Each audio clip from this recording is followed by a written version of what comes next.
আপনি যদি খারাপ লোককে নির্বাচিত করেন, আপনি যদি ঘুষখোরকে নির্বাচিত করেন, চাঁদাবাজকে নির্বাচিত করেন, নমিনেশন বাণিজ্য যারা করে তাদেরকে নির্বাচিত করেন, তাহলে আপনাকে তো সেই একই রকম জিনিস ভোগ করতে হবে। আমাদের ইনস্টিটিউশনগুলি অনেকটাই ধ্বংস হয়ে গেছে। এই ধ্বংসপ্রাপ্ত ইনস্টিটিউশনগুলিকে রক্ষা করতে হবে। আমাদের যারা নেতারা, আমাদের যারা রাজনীতিবিদরা অনেক সময় তাদের সম্পত্তির আংশিক হিসাব দাখিল করেন, আংশিক লুকিয়ে রাখেন। ঠিক আছে, এটা তো এর চেয়ে বড় অপরাধ তো হতে পারে না। আপনি জনগণের সামনে আসবেন, আপনাকে স্বচ্ছভাবে আসতে হবে। পলাতক প্রধানমন্ত্রী তিনি নিজেও তার সম্পত্তি একটা বিরাট রকম গোজামিল দিয়ে 2008 সালে নির্বাচিত হয়েছেন।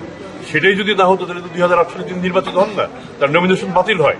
তার নমিনেশন যদি বাতিল হয় তিনি এমপি হন না, তিনি প্রধানমন্ত্রী হন না, তার দলই তো ক্ষমতায় আসে না। তাহলে দেখেন আমরা সেই সময় করি নাই, তারপর আরো 2-3টে ইলেকশন করলে আমরা কোনটাতে করি নাই। শুধু তখন না, এখনো আমি বলবো যারা সংসদে যাবেন, আমরা যাদেরকে নির্বাচিত করব, আমরা খারাপ লোক নির্বাচিত করব, তারপর তো খারাপই প্রত্যাশা আমাদের। কাজেই আমরা চলেন ভালো লোককে নির্বাচিত করি। ভালো লোক যদি নির্বাচিত হয় তাহলে তারা ভালো ভালো প্রশাসক আনবেন। খারাপ লোক কিন্তু খুঁজে খুঁজে ঘুষখোরদের ধরে নিয়ে আসবেন যে ঠিক আছে একে দিয়ে আমার কাজ হবে, ওকে দিয়ে কাজ হবে, ওকে আমরা নিয়ে আসি। কাজে ভালো লোক যদি চান প্রশাসনে, তাহলে ভালো লোককে নির্বাচন করেন। আমাদের উপদেষ্টা মন্ডলীর সদস্য যারা আছেন তারা যদি সম্পদের বিবরণী দেন, দাখিল করেন, এখনো যদি দাখিল করেন, এটা সবার কাছে তাদের সম্পর্কে একটি স্বচ্ছ ধারণা দিতে হবে। এবং আমিও প্রত্যাশা করবো তারা যেন এটা প্রদান করেন। পাচারকৃত অর্থ ফেরত পাওয়াটা খুব কঠিন কাজ।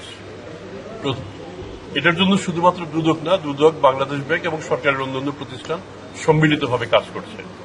এবং এটার আমি খুব জোর দিয়ে বলতে পারবো না যেটার অগ্রগতি সন্তোষজনক, তবে আমরা চেষ্টা চালিয়ে যাচ্ছি। তবে তার আগে আমাকে খেয়াল রাখতে হবে, আমরা কি শুধু কি একবারই বা দুইবারই অর্থ দেশের বাইরে চলে গেছে, না এখনো যাচ্ছে, ভবিষ্যতেও যাবে। আপনাদের সেই জিনিসটা দেখতে হবে যে কোন কোন ইনস্টিটিউশনের মাধ্যমে কাদের সহায়তায় অর্থ বাইরে চলে যায়, সেগুলিকে আগে ধরেন। আমাদের ব্যাংকের সাহায্য ছাড়া কি সম্ভব অর্থ পাচার করা?